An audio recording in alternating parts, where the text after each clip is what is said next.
Welcome, everybody. Welcome back. Today we are talking about races and classes from the massive. What is it? The massive reveal. Yesterday we went over disciplines. Today we'll be looking at races and classes. Let's hop right in here. So just a kind of a brief overview for those just tuning in or new to Crowfall.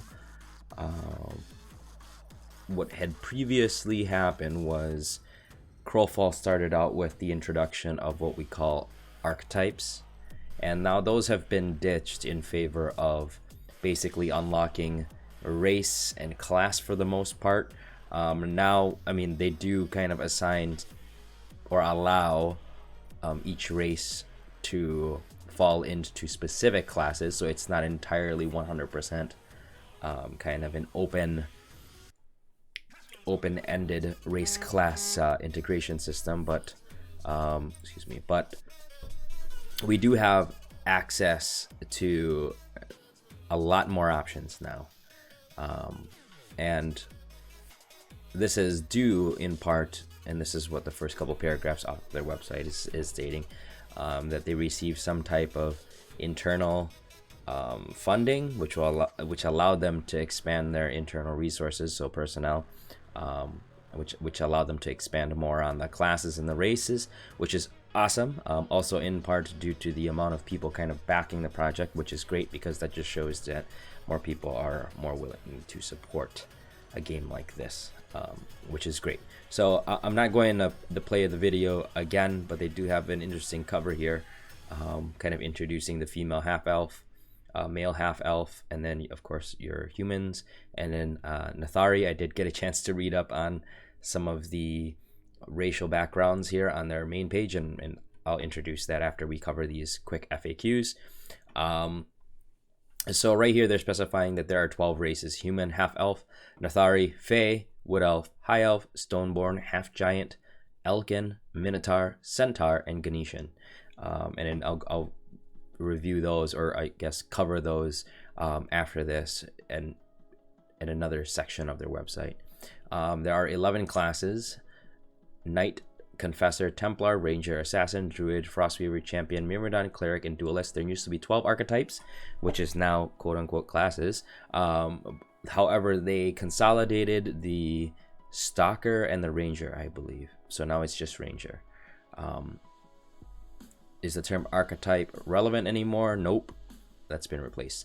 So which classes are available to each race? This chart's pretty awesome. It's a pretty good summary, but on their website they kind of do list by race what classes are available. But just real quick kind of briefing over this. As I'm gonna go by class here, we're gonna work our way left to right. So as a knight, you have an option. You can be a human knight, high elf knight, a knight, stoneborn knight, elkin knight, centaur knight, and Ganeshan knight. So the knight is a fairly common one. This one has 6. I think that's the only one with 6. So a fairly common class to play. As far as Confessor goes, Nathari, high elf, and elkin. So this is one of the few. This has only 3. And the whole logic behind the elkin Confessor is pretty interesting, which ties into the lore, which is pretty cool. Templars, you can have a human Templar, a Nathari Templar, and an elkin Templar. Rangers, we have 5 here. You can be a human Ranger, half-elf Ranger, wood elf Ranger, elkin Ranger, or a Minotaur Ranger. For Assassin, we have half-elf Assassin, Nathari Assassin, Fae Assassin, and High Elf Assassin. And then for Druid, we have half-elf Druid, we have a Fae Druid, and we have a Wood Elf Druid. Frostweaver, this is more of a ice elementalist. We have a Fae Frostweaver, Wood Elf Frostweaver, and a High Elf Frostweaver. This one only has 3. For Champion, we have the Stoneborn Champion, Half-Giant Champion. We have the Minotaur Champion, and then we have a Centaur Champion. And then Myrmidon, we have the Stoneborn Myrmidon, half giant Myrmidon, and a Minotaur Myrmidon. Cleric, which has now replaced the Legionnaire. You can have a human cleric, so it's basically the primary healer. You have Stoneborn Cleric. You have half giant Cleric, interesting.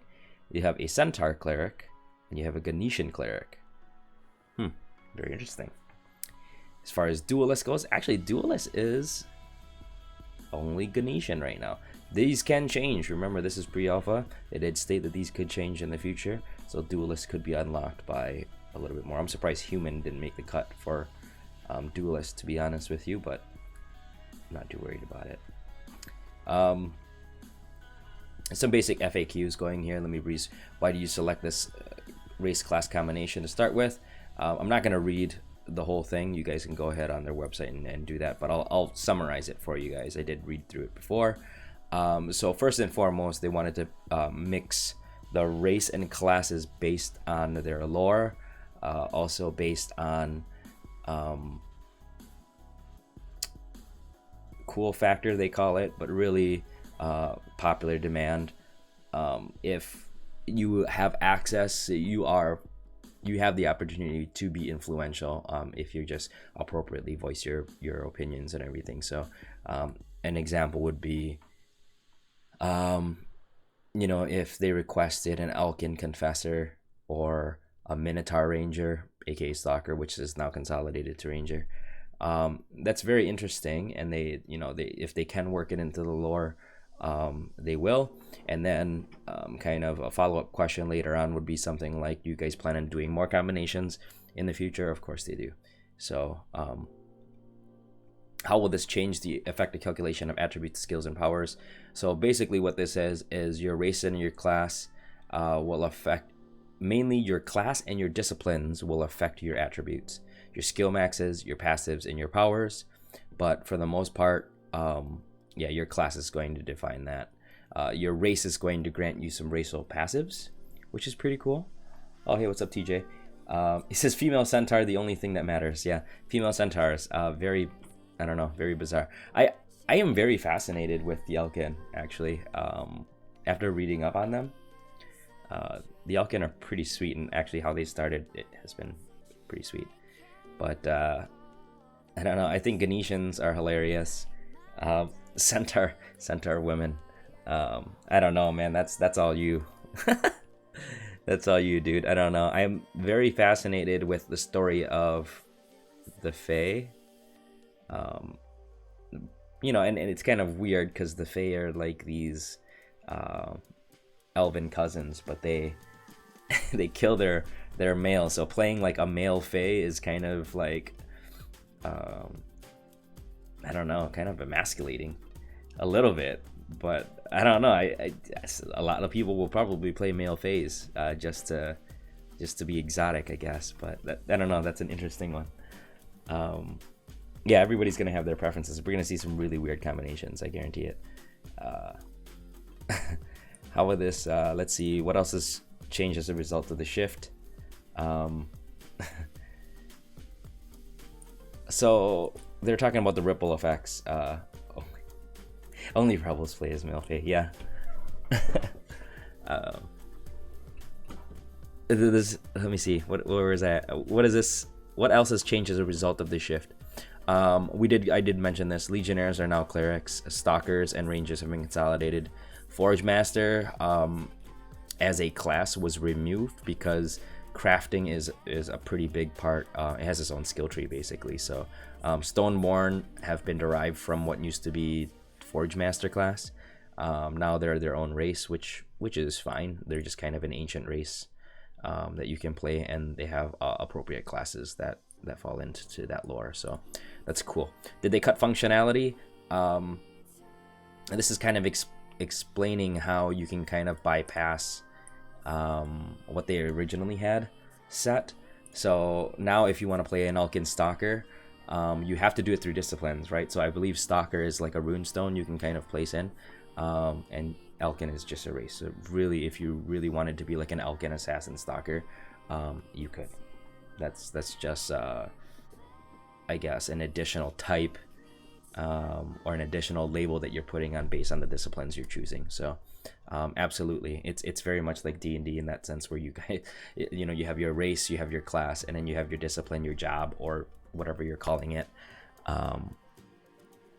your specialty, right?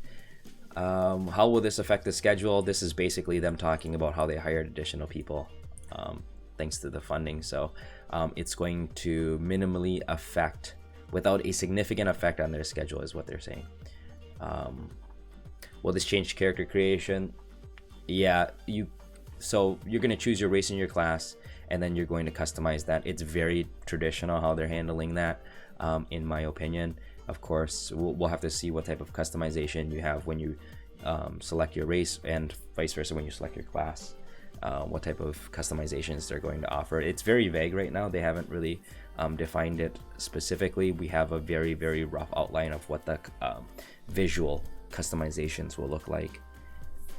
But now with all these class and race option combinations, that will actually unlock an array, a collection of options for you. That'll be interesting.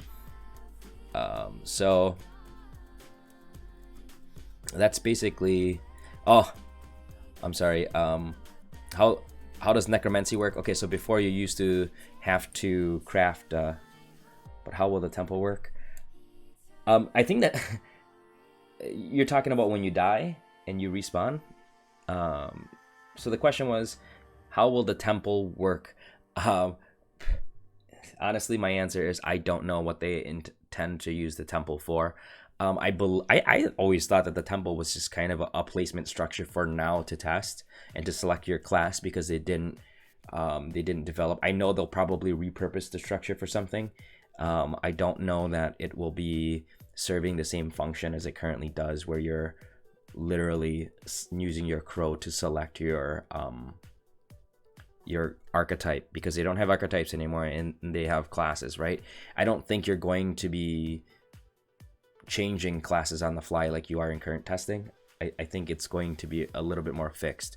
It's literally going to be define character A, select your race, select your class, and then from there you can start adding disciplines on. If you want to create a new character, I believe a free account gets a couple character slots, so you'll have a chance to to get your alt going for that character. Maybe that might change, but I think beyond that, that's going to be a paid bonus, or a paid feature, a paid add-on that you have to pay for.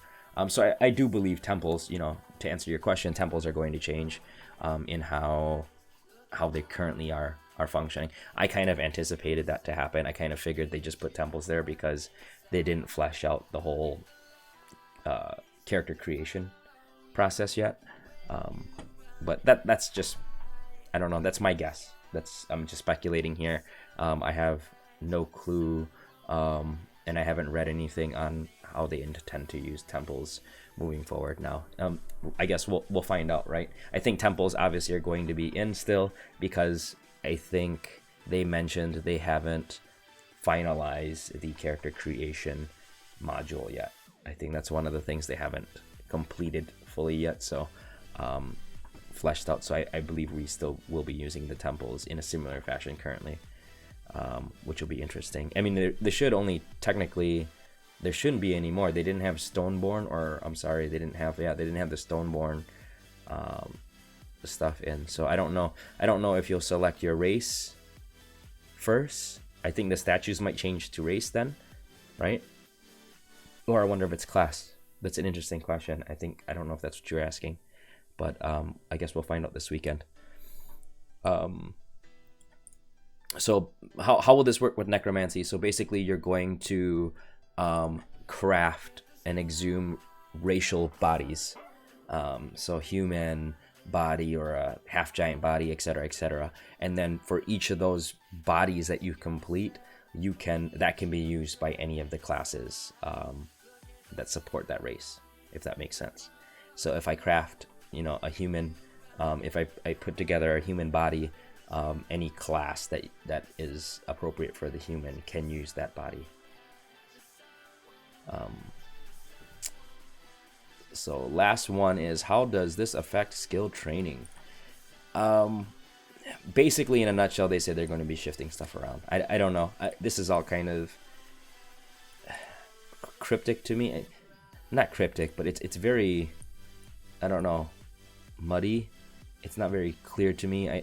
Basically, they're just moving stuff around. That's what I got from this. Any training that you do for a particular class will benefit any character you play of that class from any race. So, you know, if I am upgrading a ranger and I have a human ranger, and then I decide, oh, I want to create, what do we have? A high elf ranger. That'll benefit obviously from the skill tree, right? I saw a race class table the other day. Yeah, so we went over that race class table. It's right here. It's on their website. MD commented, I saw the race class table. Yep, we went over that just a few minutes ago. You can find this on their Crowfall website, their blog article covering the quote-unquote massive reveal. That's up on there. They also updated, which I'm going to go over next. So if you want, you can take a look at the starting race and class combinations chart that they have here on this page. I'm going to go ahead and link that in the chat for you guys, and you guys can check that out if you guys want to. But I'm going to go ahead and move the stream on to, they updated their races and classes section off of their main website. I went over and I got a chance to review some of the race. I would highly recommend checking that out. If you guys are into the lore and kind of the backstory of the races. I also found the stat allocation, or the initial base stat allocation for each of the races here, which is pretty interesting. Kind of a happy accident that I found that, but really cool. They also have icons for races, which is interesting. I haven't seen that before. But you know, humans here, pretty generic human layout, right? Very average on everything. So I won't go through and kind of read to you guys what the lore is, but it's pretty straightforward. At the very bottom, you have, you know, your available classes for each race, which is pretty neat. I really like that. Half elves, basically half human, half elves, kind of not accepted by either one, but they form their own kind of like rebel group of bandits and mercenaries, and provide services for money, basically is what the lore is. Here you have a little bit more dexterity than humans, less constitution though, so everything else is fairly leveled out. Pretty cool. I would highly recommend reading some of this stuff. Pretty interesting stuff. But half elves can be rangers, assassins, and druids. Pretty neat. I do appreciate all the additional artwork they did too, which is awesome. Nathari, this one seemed kind of bizarre to me, that they have a race of essentially like the first tribe of humans is called Nathari. If you read the lore, it's pretty. I mean, it's basically they're just like snobby ass humans. They're just like, we're the first ones. We have superior blood to humans. I find that kind of funny, which kind of lends to the lore of them being confessors, having fire in their blood, so-called. They can be confessors, Templars, and assassins. Makes sense. I guess that's kind of a nice little twist to an offshoot of the human race. But well, I'm sorry, let's go back and check out the stat allocation. Weaker than humans, same dexterity, slightly more intellectual than humans, same spirit, and same constitution, right? The Fae, very interesting storyline. One of my favorites is, you know why male Faes are not very common. In a nutshell, the female Fae, because they were jealous, because their queen was jealous and killed the king, and blah blah blah. So now they just kill off all the male. But there are male orphans and outcasts and stuff like that. Pretty interesting. But Fae can be assassins, druids, and frost weavers. Pretty cool. I like their icon. Wood elves, pretty straightforward and generic wood elf story. You know, you kind of get the gist. You heard one, heard them all kind of thing. You know, these are just offshoots of a type of elf. I'm not gonna spend time reading that. Not as interesting to me. Weaker than humans, more dexterous than humans, lower intellect than humans, higher spirit though, and then the same constitution. So dexterity and spirit for wood elves here. They can be rangers, druids, and frost weavers. Very similar to the Fae, except instead of assassins, they're rangers, right? So Very interesting because I believe if I read here in the High Elves, obviously Wood Elves and the Fae are all related cousins, and technically, if you want to count the Alkin race, which is kind of a weird offshoot, it's not even. But I think all the elves are related with the Fae, and that's basically what this story is. They're kind of very, very standard lore surrounding moon elves, sun elves, basically sub races, or high elves are broken up into a couple different aesthetic variants. So the moon elves are gonna be lighter, whiter, pale, bluish skin, and then of course the sun elves got a little bit darker hair and tanner skin, more warmer colors, I guess. But they're able to be knights, confessors, assassins, and frostweavers. Wood elves are just hippie elves. Yeah, basically, wood elves are hippie elves, except not as nice. I guess they're in the lore. They're a little bit more savage. That's funny. Yeah, I don't know. I guess they're supposed to be more barbaric, right? They're supposed to be a little bit more uncivilized, I guess is how they kind of phrased it. High elves have they're weaker than humans. Kind of makes sense. They're a little bit more fragile, but they have higher dexterity, higher intellect. Those are their primary attributes. They have average spirit, but constitution is lower. Half giants. Basically, these are like nomads. They're not really giants. They're just considered half giants, quote unquote, because they're so big, and that's what other people kind of called them. Very interesting. So obviously their major attribute here, we've seen like 5 stat allocation points here that no other class has had so far, but the lowest dexterity in 1 point makes kind of sense. Lower intellect, average spirit, and high constitution. So but pretty much maximum strength. I think the strongest race, I'm sorry. And they are able to be champions, myrmidons, and clerics. I think the cleric class is interesting. You see a giant ass healer, a slow but strong cleric. So high elves are hippies after they graduate from Berkeley,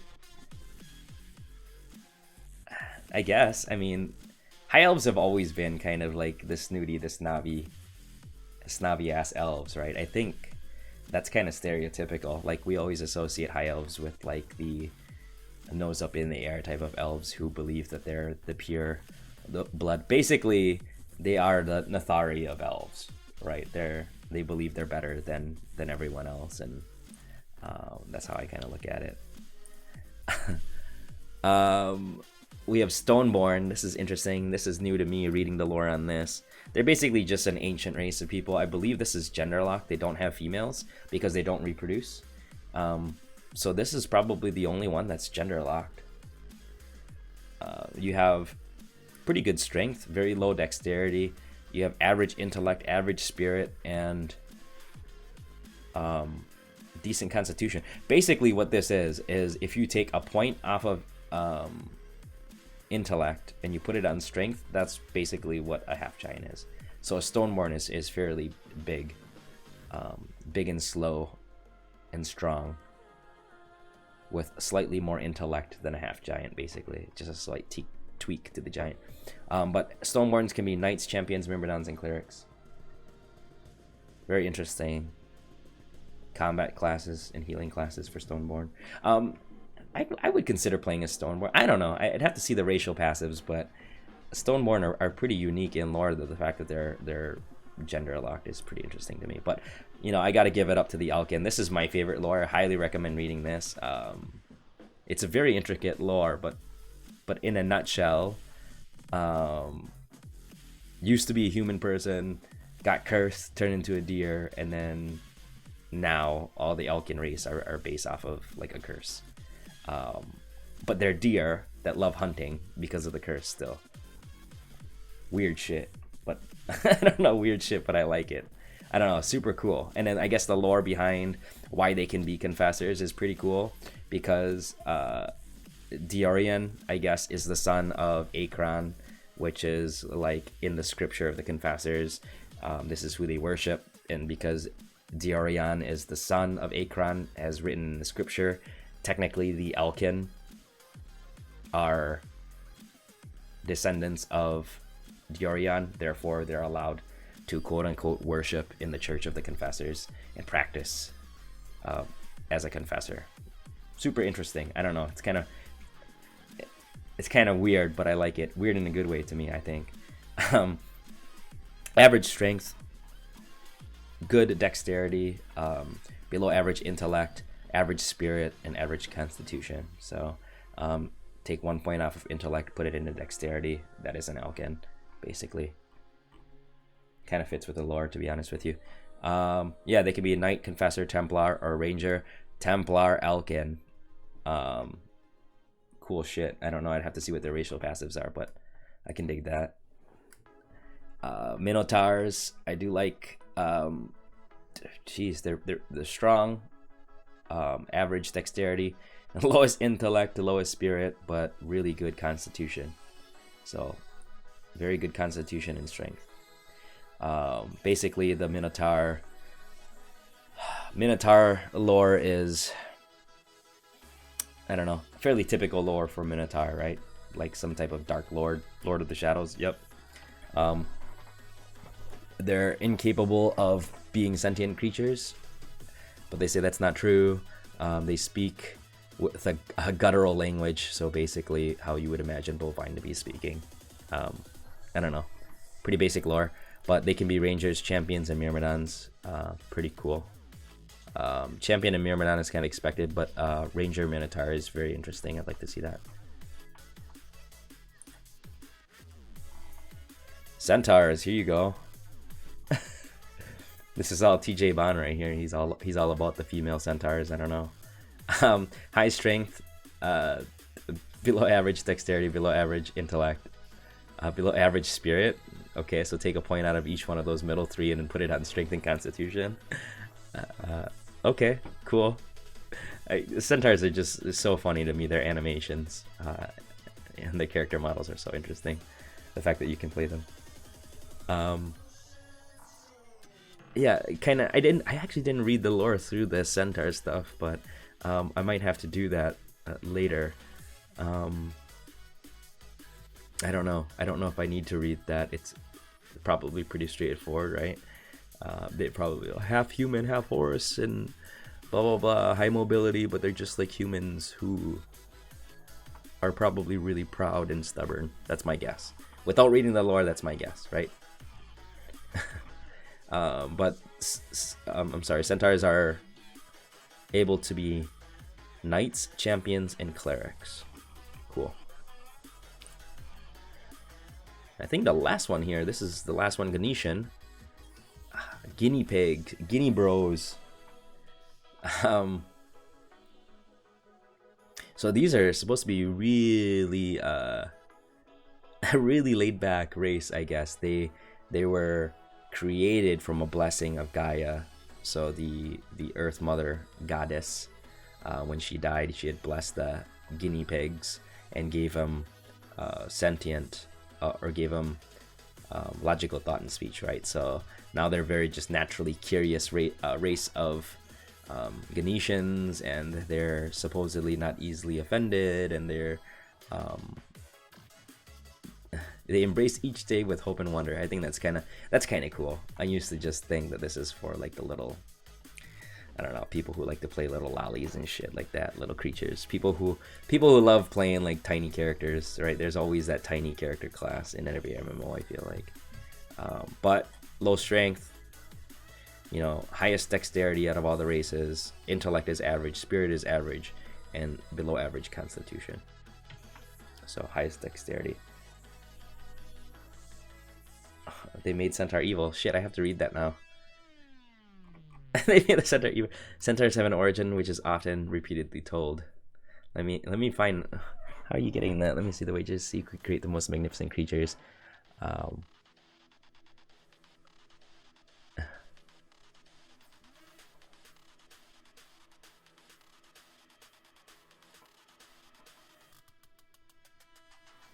Father of the gods arrived at last.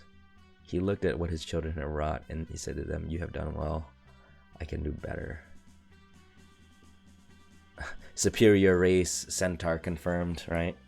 He took the best of these talents, language, wit, elegance, strength, agility, and he vested them in a single creature, the Centaur, and placed it above the lesser beasts, used to rule as he might see fit. His creation was the greatest. They're not necessarily evil. I guess they're bent on conquering all known worlds. Okay, I guess that, like, from the human nature side, right? Oh, WoW made Centaur evil. Okay.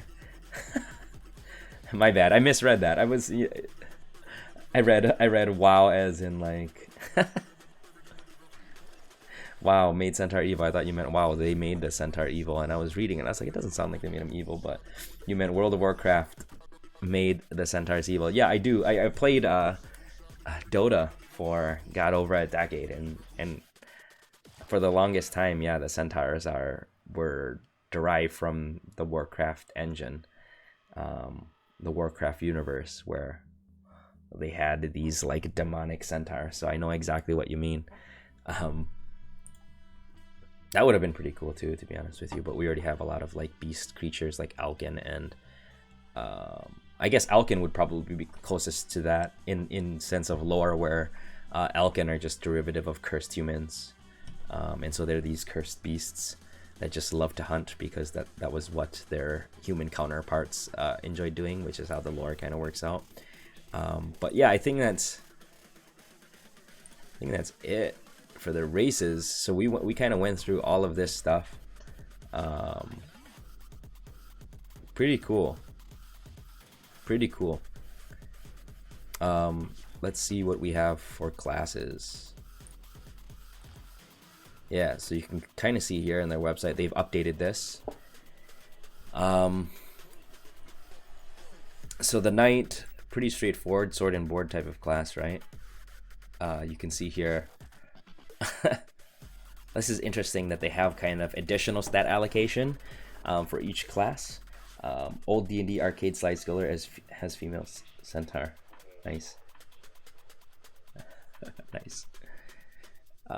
Yeah, each class has stat allocation, so they're going to compound that with the race that you choose, and that'll kind of be a that'll kind of be the draft of your stat sheet, right? So knights have high strength, average dexterity, slightly lower intellect and spirit, and really high constitution. So very, very cool. And then of course they're going to list the races that can be knights.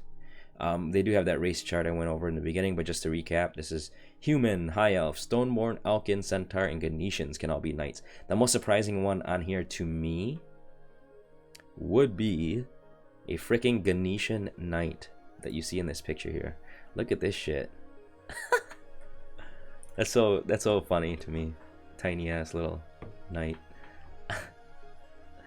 Cool. What's your top 3 race class combo? What will you try? I don't know, MD.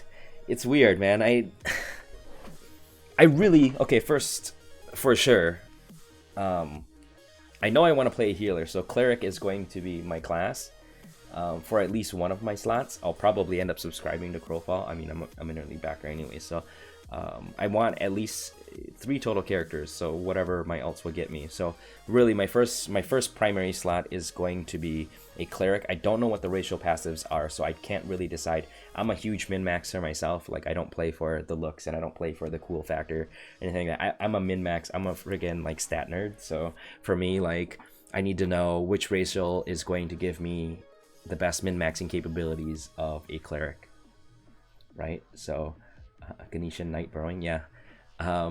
Ganetian is just an interesting race in general, just because of their hitbox and their model, right? And then their racial passive Burrowing is interesting. But yeah, I don't know. If I had to look at, and I guess once we get to the cleric, we'll see. But just playing in the pre-alpha, I really liked just the play styles of the cleric. Is my primary. If I had to choose a secondary, I'd probably, and this may be because I played Dota as like a suicide offlaner, which meant I my role primarily was to carry and do DPS, but not be completely dependent on sustainability of my teammates. So I was kind of a self-sufficient DPS type of character. So I don't know, you know, if I had to choose a second character, I guess the class for that would be like a confessor. I really enjoy playing the confessor, but now that they kind of reduce her mobility, I'm not quite sure. Frostweaver is pretty cool. I haven't seen or played the Frostweaver class. They kind of overhauled right before releasing the Frostweaver, so that'll be interesting. I don't know. Frost mages in general are pretty cool, right? If you like kiting. So I played Mesmer in Guild Wars 2, just high mobility, kind of a disruptive type of class. I find that pretty interesting, so I might play something similar. I don't know. I think Fae Frostweaver is kind of like the default, but just kind of pushing. Let's take a look at what we can have here. Nathari, High Elf, and Elkin. Dude, an Elkin Confessor maybe? You know, if you get like a range bonus from Elkin or some type of hunting bonus, detection bonus maybe. With high burst DPS, you could be a little bit more utility. Does the gameplay during fights feel like Dota? No, not really. To be honest with you, I think Dota is like super hardcore. Dota is, to me, is one of those games where you're not really like you're half in, you know, like you don't casually play Dota for fun. Like I don't know anybody that does.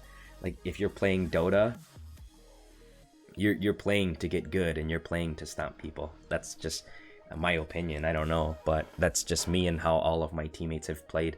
I played with a team that we were really, really competitive, and I think the only reason I stopped was I moved out of state for my career, and I just didn't have the time to dedicate, so I had to quit. I had to quit Dota for my career. Sad but true. But yeah, I mean, this to me, Crowfall pre-alpha combat, and I haven't had any real intense combat experiences just yet because I tend to explore and do solo stuff. In Crowfall, that's just, I don't know, maybe I'm just a loner at first, and then like as soon as I find a tight-knit close group of friends, whether that's guildies or whether that's external friends, then I typically group up. So yeah, so it's a little bit different. I would probably say it's fairly familiar in the sense where I feel like it's kind of a mix between Guild Wars and, I don't want to say WoW. I'm probably going to get shit if I say it's like a mix between Guild Wars and WoW, in a sense where it's kind of the same pace as how I would see WoW. Guild Wars to me was slightly faster, and this is pre-alpha, so I don't know. I don't know if it feels that way, but it does feel like a very familiar MMORPG, if that's what you're asking. So MOBAs are a little bit different. I know that there are so many different hybrid MOBAs, but MOBAs are very, very... how do you say... I think if I were to relate this to a MOBA in the sense where you're going to be very dependent on your teammates, I would probably say that's the closest thing. I don't think the actual combat style is very similar because the perspective is so different, but I feel like the concept of being very dependent and relying on the composition and the synergy of your team is paramount to the success of your group. You know, a group of, I've seen this, and you probably might have seen this on YouTube, but a group of 5 very well coordinated players can take out a group of 10 uncoordinated players. So I mean, that's just kind of the nature of it. Same with a MOBA, right? So if myself and a teammate of mine are very well coordinated and we have a very strong game plan, we can probably fight a full team of 5 in a MOBA. You know, if they're very coordinated and unplanned in their strategy, and it's very similar in that sense. So you can't just min max on your own and expect to just dominate the battlefield, because it's going to be a numbers game for sure. But it's also going to be a combination of quantity and quality. I wish I could say that quality will always trump quantity, but it really depends on how much. So I guess Smite is what they said is the closest in terms of combat perspective. Sure. So I played. I didn't play Smite, but I played Paragon. Yeah, I guess that's a fair assessment. I don't know. I don't know if I completely agree with the kind of first person or slightly third person perspective of a MOBA in that sense, because really MOBAs have very defined objectives and this doesn't. But if you're speaking strictly in terms of like controls and perspective, the third person perspective is fairly similar. The controls and the animation styles and farming NPC, farming creeps and stuff like that, I can see that. I could agree with that. So for the most part, I agree with that sentiment, that it kind of feels like a Smite or a Paragon kind of playstyle. But yeah, the objectives are so the gameplay or the style of game and the objective of your game is so different that you're playing it differently. So when I play Paragon or similar to Smite or any MOBA, you go in with a very specific objective and you're heading straight there. I feel like with this, it's so open-ended that I literally log in and I'm like, what am I gonna do today? And maybe it's pre-alpha, but I don't have necessarily this idea that I need to go kill this building or I need to go farm these creep camps for gold and then buy an item. I don't know, but yeah. Sorry, we kind of went off on that tangent, but for sure, it's kind of hard. I guess videos do a decent job of showing, but I'm very curious how the graphic overhaul and how this overhaul kind of influences that. And even with the disciplines now, it's hard to say. I think I'm telling you from my experience of what their pre-alpha was like. That's how I kind of relate to it. But really now with the introduction of all these disciplines, I really don't know how that's going to turn out. So that could be, it could feel quite different, I guess. So take what I just said with a grain of salt, because we really don't know how that's going to look until this weekend and I get in and play. So yeah. Next class here is the Templar. You have high strength, dexterity, and intellect is kind of subpar, but spirit is above average and constitution is above average. Pretty cool. So for Templars, you have human, Nathari, and Elkin. Pretty sweet. I really like the Elkin Templar combination, and the Elkin Confessor combination, just kind of unique and different. So Rangers, very interesting. Low intellect, that kind of makes sense. High dexterity and high spirit. The spirit part is pretty interesting, the fact that they have that. But I guess this will be like resource regeneration, so I guess that makes sense. Rangers, human, half elf, wood elf, and Elkin. Fairly straightforward. Yeah, graphic overhaul looks much better. Yeah, good lighting and upgraded textures will do that.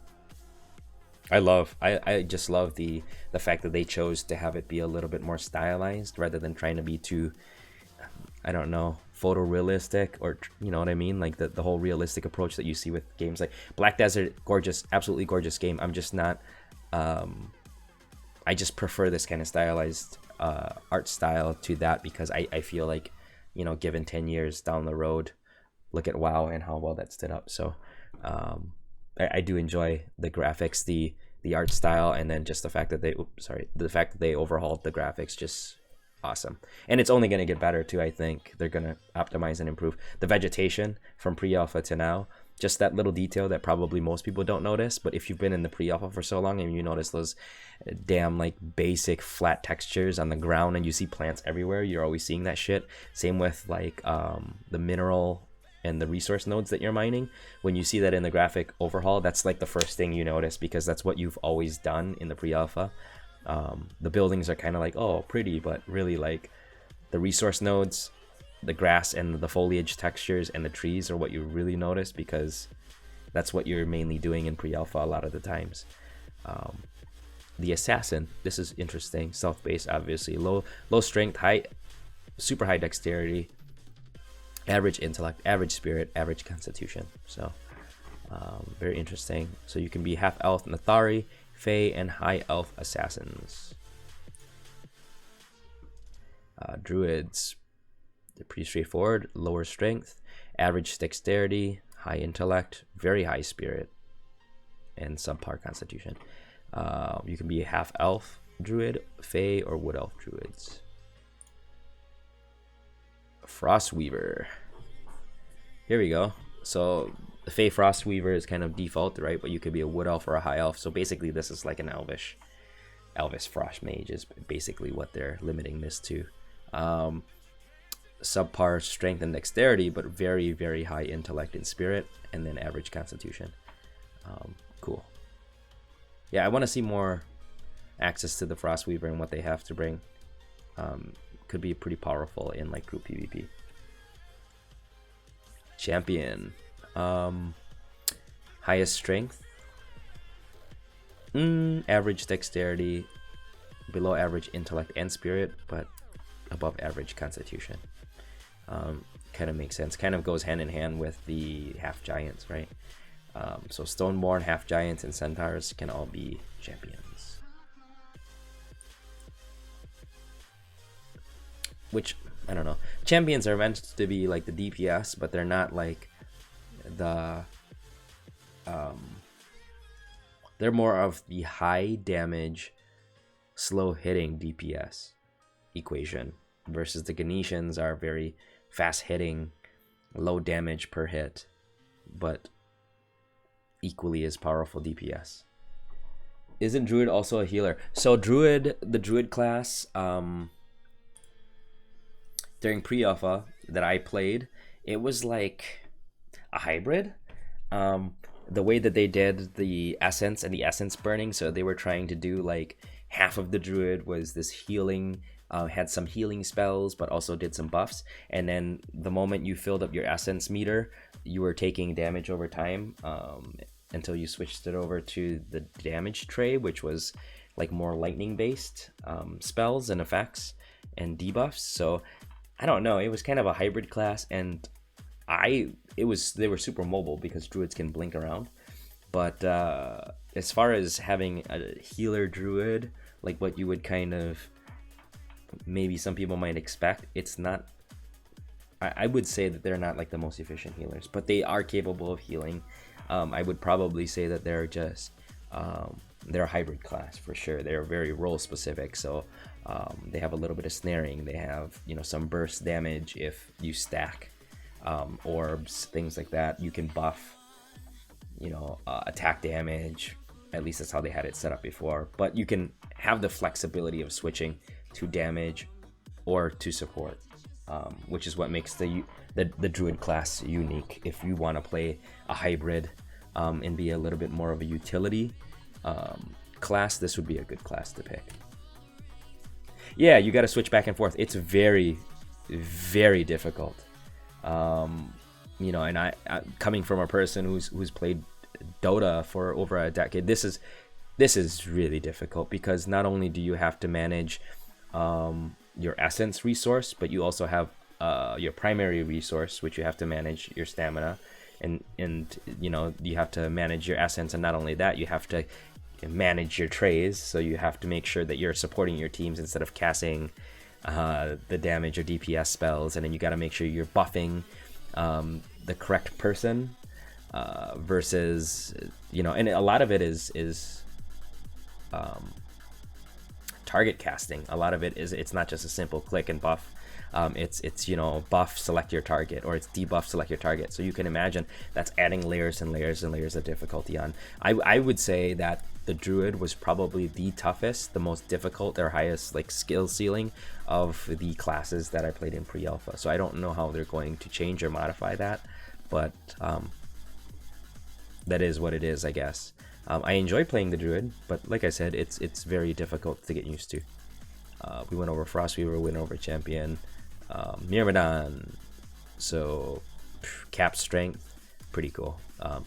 Average dexterity, lowest intellect, below average spirit, and capped constitution. So wow, talk about min-maxing here. Max constitution, max strength, there you go.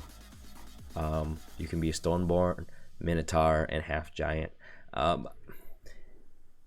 I don't know. I feel like this would be very, very interesting to see how... Of course, Minotaur, Myrmidon was the default, but I would be curious to see how these half giant or Stoneborn races kind of play as Myrmidons, because they, you know, they probably attack slower than the Myrmidon, but they hit harder. Should be interesting. Should be interesting. Cleric, here we go. This is my jam right here. Also, this is a Stoneborn cleric right here. Very interesting. No, very cool. Low strength or below average strength and dexterity, but really good intellect and spirit. Makes sense. And average constitution. This is your very traditional Holy Trinity cleric that we have here. And you can play as a human, stoneborn, half giant, centaur, or Ganesian cleric. There's going to be a lot of clerics. You're probably going to have a field of healers because everybody wants to get the feels. Everybody wants to get a pat on the back. But it'll be interesting. I think clerics are probably going to be, just like any other strategic PvP zone. You want to take out the clerics and you want to get rid of their supports as soon as possible. So I'm going to have to think about how I'm going to not only min-max my maximum healing capabilities, but a part of that min-maxing is figuring out which class will allow me to survive the longest, not just on paper what's the highest number I can heal for. It's more about, heal over time equals maximum heal potential. That's how I kind of view a good support, and that's kind of maybe my background in MOBA is kind of coming out. But yeah, I don't necessarily need to have the highest burst heal. I just need to be able to be the longest survive. Yeah, Ganesian cleric, I did think about that. I don't know. I know that like the burrowing would be cool to kind of evade or escape, but if we're using burrow to escape, and I don't know if you can cast while you burrow, that's the thing. I know that you could do that as a duelist, but that might be duelist specific. I did think about that a lot, and I was just like, yeah, Ganesian cleric would be kind of cool. I'd have to see what the racial passives would be and what you can do with that. But because really, if I'm interested in having some type of evade or some type of durability racial passive, I would kind of have to weigh those, right? So for me, if I could blink instead of burrow, that might be cool. But the fact that burrowing allows you to dynamically change direction, that's what makes the burrow so appealing. And to be honest with you, it's going to take a good amount of balance to make the burrowing and not ridiculous, not OP. Because if anybody can just burrow, really, if you're a Ganesian and you could just burrow, and unless they have detection immediately available for you, it's a get out of jail free card basically. And I don't know how they plan on, balancing that, because if that was the case and we didn't have detection readily available, it almost makes attacking the Ganesian kind of pointless, right? Unless you're fighting against a Ganesian that literally isn't paying attention and they don't know how to hit burrow. Centaur cleric was kind of the default that I played, so the Legionnaire was really that Centaur cleric role. I really enjoyed that. Good combination of mobility, very, very durable, because a Centaur just has naturally high hit point, and racially they have the fastest sprint, right? So yeah, that's a consideration for sure. I do like, the more and more I think about like the Ganesian cleric, the more appealing that is. But if we're speaking strictly just hit point pool, you probably want to go with like a Stoneborn, because I think they're going to have a naturally high hit point, and then I think their racial passive is going to be something like Stone Skin or some shit like that, right?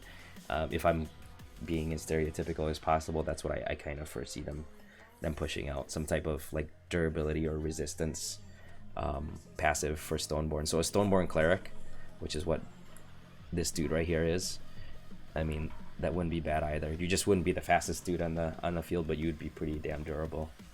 You'd be hard to take out. So that's an option. I guess it's all based on playstyle, right? So if I want to be just a quick little bastard and just burrow around everywhere, probably play Ganesian. If I just want to be some slow ass healer dude, just have people piggyback, give me piggyback rides everywhere, that'd be cool too. Can be a Stoneborn. Duelist, here we go. So the only race that can be duelist currently is the Ganesian. Below average strength but max dexterity, average intellect and spirit, and constitution. Yep, Ganesian. And that is pretty much it. Yeah, I don't know, I got a lot to think about. It's hard to see. It is definitely hard to see. I wonder if they updated the bestiary. I never looked at the... No, they haven't really updated this. For another time. But very, very cool little bit of information we got going here. So we covered quite a bit. We did a lot of theory crafting again. No, but that was pretty fun. Yeah, we take a look at this chart here, you know, going back to what are my top 3? What's my top 3 combination? Oh shit, if I had to just, you know, if I just had to guess. You know, as a race, I'm gonna go with Elkin is my favorite race. The lore is badass, and I think if I'm guessing correctly based on their lore, they're going to have some type of like precision based passive. So if you want to play like a range, that'll give you like a range damage bonus of some sort, or some type of stalking, because they're hunters. So I'm thinking either range passive, range damage passive, or some type of tracking detection, maybe, which could be valuable if you're trying to dish out the damage. But if you look at what they can be a knight, more durable. They can be confessor, which is high burst damage, right? Your DPS. Templar, which is your hybrid, like retribution, durability type class. Or you could be ranger, which is your range DPS. So you have a pretty good range of classes and variety of playstyles if you want to be an Elkin, based on the racial passive. So if I had to, you know, pick one here, I would probably say Elkin Confessor would be pretty sweet. Elkin Templar is pretty sweet too, but I like Elkin Confessor a little bit more. You know, my primary Cleric, of course. Now, as far as the races go, I don't know, man. That's tough. We were talking about Ganeshan Cleric, maybe. That would be cool. Could do Ganeshan Cleric. So top 3 would be Ganeshan Cleric, you know, Elkin Confessor, and then, oh shit, for the third one, I don't know. We have DPS, we have Cleric. I don't feel like playing any tanky characters, really. I did that a little too much in the past. In MMOs, I'm kind of burnt out with tanks. Playing the tank role in the group. Frostweaver seems pretty cool. Haven't gotten a chance to play it, so I don't know if I'm going to like that as much, but I did enjoy Templar. Don't really care for Ranger. Played Ranger in Black Desert. Assassins, Played a lot of assassin types in Dota. Not really my cup of tea, but Druid's okay. I gotta see how they're gonna rework Druid, but Frostweaver, very, very interesting. I would probably say if I had to pick a Frostweaver, like, racial passive that might be the most beneficial, I would probably say that if I had to guess, you know, High Elf is probably gonna have some type of like magic buff, right? Because it's fucking High Elves. Or Fae might have some type of like debuff passive, which could be interesting too. It's kind of a coin toss between, you know, Fae Frostweaver or High Elf Frostweaver. Hard to say. That would be kind of cool too. Probably a little bit more challenging, probably super squishy, right? That's probably the third one. So I don't know. Ganeshan Master Race. Dude, Ganeshans. You know what I love in this game is if you look in the pre-alpha and we always had like 1 or 2 half giants. They were just called champions before, but half giant champions. They were gigantic, and then you have these little Ganeshans which were tiny as shit. Like, that was awesome. I love the scale difference. That's what I loved about Final Fantasy. They did really good job with scale differences. I haven't played Vanilla WoW since the first few years of Vanilla WoW, where this is before they introduced goblins. I think goblins is a race, right, in WoW now.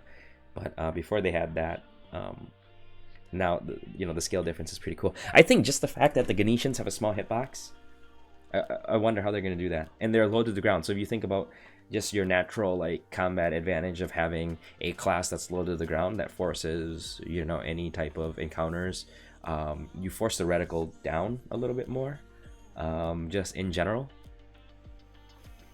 That's slightly advantageous. So I would agree that like Ganeshans have kind of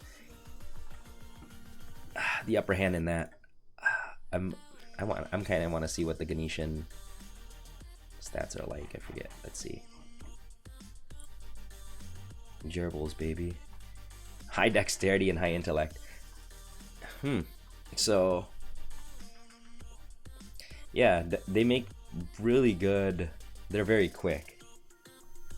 So I don't know, as far as having a Ganesian cleric, if you're really min-maxing stats, their stats for cleric, you know, is kind of mediocre, but they are quick. And I don't know if that's how beneficial that would be to clerics, but definitely duelist, super good, or assassin. Ganesian assassin, man. There you go. You have really good dexterity. Them little gerbil killers, baby. What do we got here? Constitution. I don't even want to... I know that high elves are the ones with super high intellect and shit, right?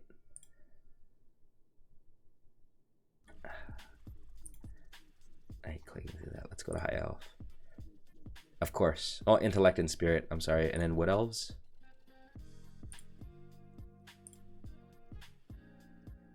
Intellect and spirit. Which one has the highest intellect and spirit? Nathari have pretty good intellect. Huh. So, ooh, what else? I really don't want to play a fucking like high elf cleric. Ugh.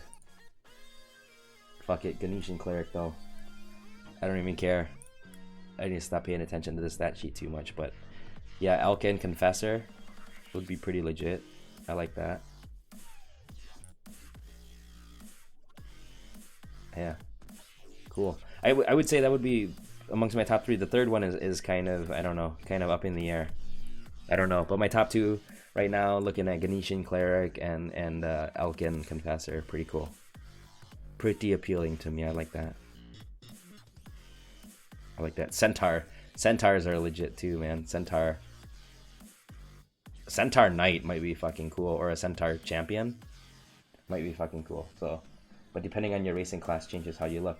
Yeah, that's true. So you select your race and your class, and then you get like a collection of your aesthetics. For sure. Yeah. Awesome. Let's see, what do we got? How are we doing? What are we doing for time here? I'm in Central Time here, boys.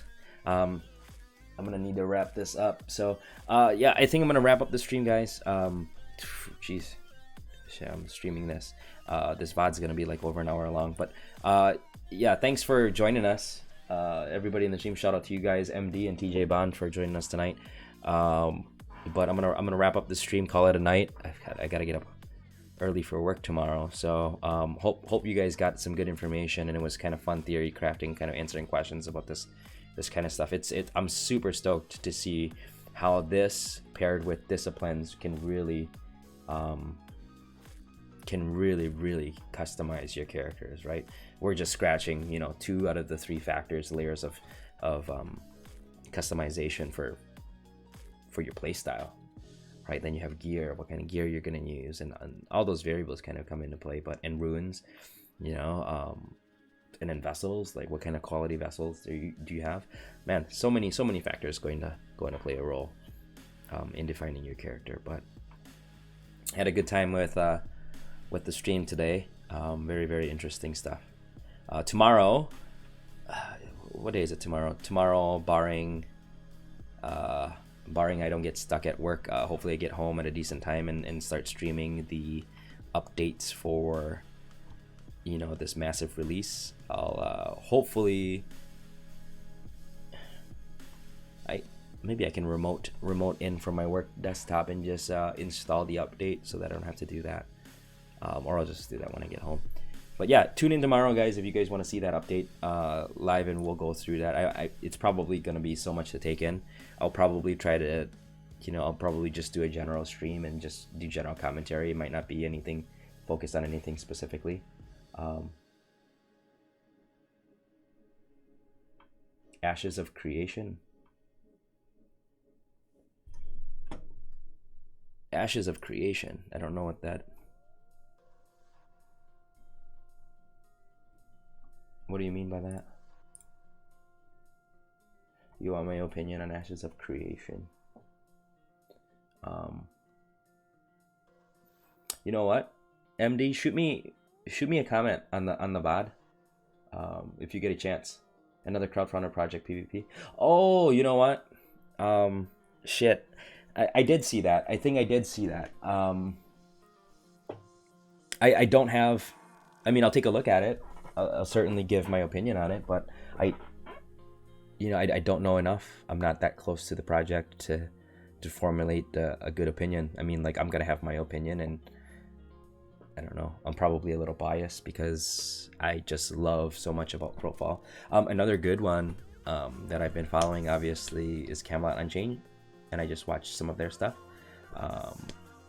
They're very, very detail-oriented MMORPG as well, in terms of customization and playstyle. But that's a little bit more realistic, quote-unquote, visually.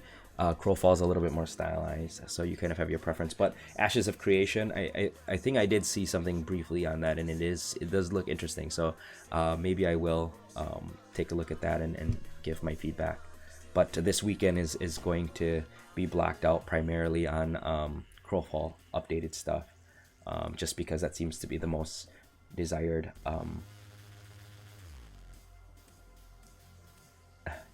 Yeah, AOC. I have to check that out too.